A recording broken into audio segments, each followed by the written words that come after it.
The numbers alone are staggering. Spokane Public Schools reported more than 4,800 incidents where a student was either isolated in a small padded room or restrained somehow during the school day. Now, if you come over here, we can give this a little more perspective. We start looking at the student population. Seattle is by far the biggest district in the state. They have almost twice as many students as the Spokane district. But as you can see, they only had about 500 incidents of isolation and restraint, where Spokane had almost 5,000. So when we first started asking Spokane schools why their numbers are almost 10 times higher, we were told that it was likely because of over-reporting.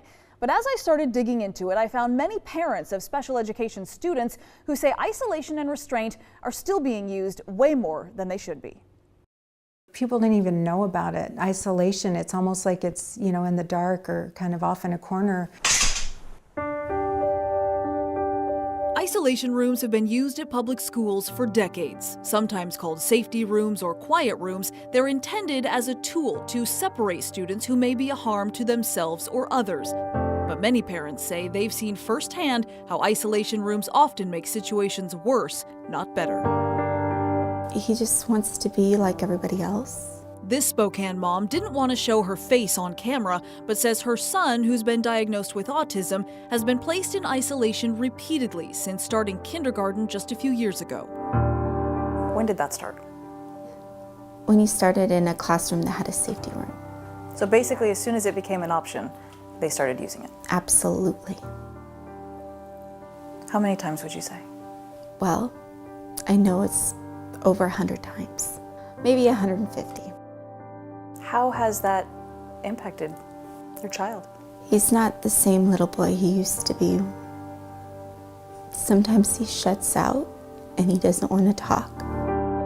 In 2015, a change to state law was passed requiring schools to report each and every time restraint and isolation is used. But sometimes, Mom says, it's hard hearing the truth. And I'll ask the teacher, and she would say something like, he was crying and then he fell asleep and he was there for hours.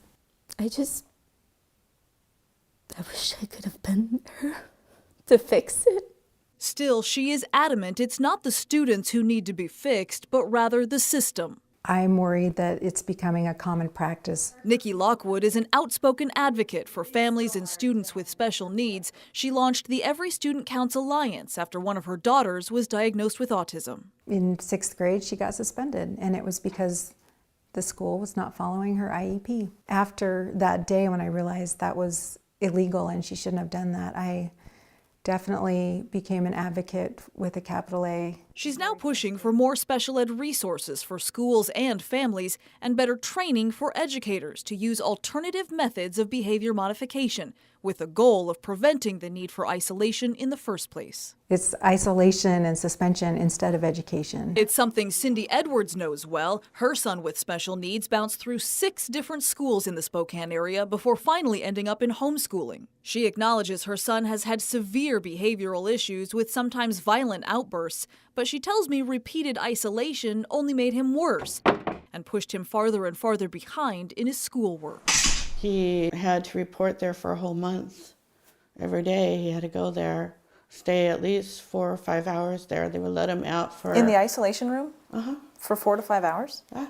He wouldn't do any of his work. He just shut down. State law says isolation is only supposed to be used when a student is an imminent threat to themselves or others. But all of the parents I talk to say it's routinely used for other reasons, sometimes as simple as not following directions. How many times are we talking isolation and restraint? I would say probably about 30. Do you think that 30 times it was an imminent threat to himself or others, or do you think it was overused? It was overused. It was to put him out of the classroom so they didn't have to deal with them. Now, it is important to note that isolation is not used in every Spokane school. In fact, only 17 of the district's 52 schools even have an isolation room. But in certain places, as you can see, it is used a lot. So these are the top 5 with about 250 to 350 incidents of isolation alone. Perhaps what is even more telling is exactly how many students are affected by these isolations. If you take a look at 2 schools in particular, Audubon and Balboa. So Audubon had 2 students and about 35 incidents of isolation. Balboa had more than 300 incidents of isolation among just 3 students. So that amounts to more than 100 for each of those students at best. Does that seem like too much? It seems like in the case of Balboa that those numbers might not be accurate. It seems like a lot for just 3 students, but it really speaks to the individual nature of the situation and of the students.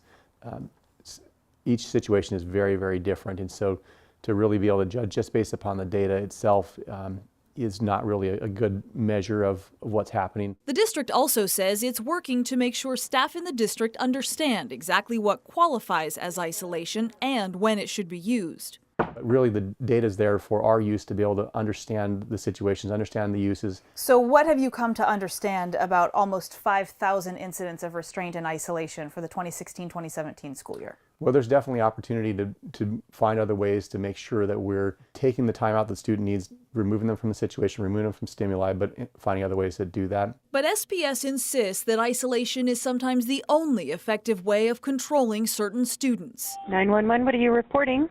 I have a student here at Shadle, a special needs student that's in the safety room and is hitting her head on the safety room window. This Facebook post in December shocked many in the Spokane community. Katie Pope, a 15-year-old girl with autism, placed in isolation at Shadle Park High School.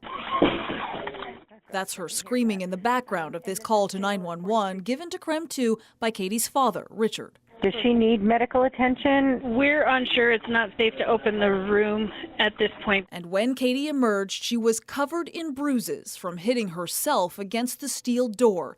Because while the rest of the room is padded to prevent kids from hurting themselves, the isolation room door at Shadle was not. Imagine hitting yourself against a unpadded steel door repeatedly with such force that the person observing it admits that he was amazed that she didn't break bones in her face.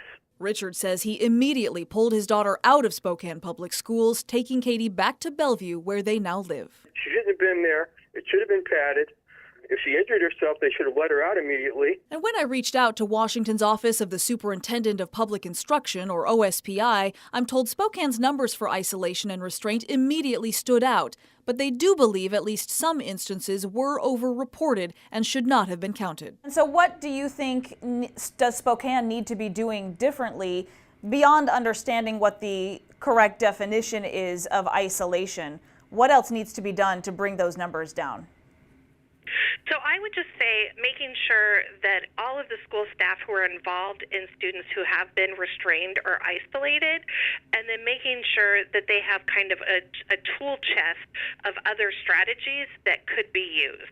We only want to use restraint and isolation when there are no other options. The agency tells me it's now sending a specialist over this spring from Olympia to Spokane and other districts to help educate special education staff. These are always last resorts. So the district says it too is constantly looking for ways to improve, from the way it reports isolation to the isolation rooms themselves.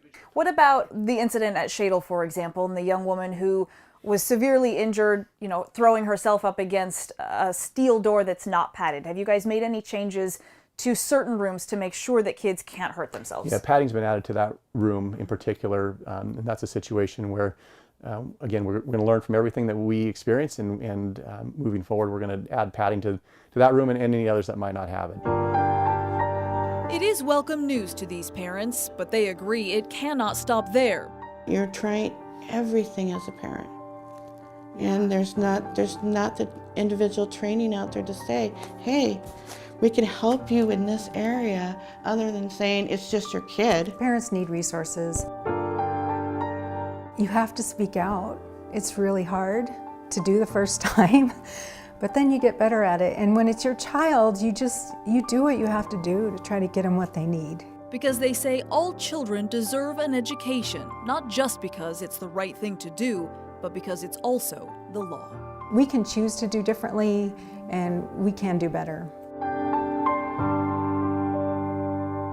And one more thing that is important to remember is the 2016-17 school year was the first year this data was even taken. So OSPI says this really is just a starting point to see where each district is at, and they agree it will take more time to make sure that every district in the state is using the same criteria when it comes to reporting isolation and restraint. Now, the new numbers for the 2017-2018 school year are expected out in May of this year, and we'll make sure to keep track of that data for you as it becomes available. In the studio tonight, Whitney Ward, KREM 2 News.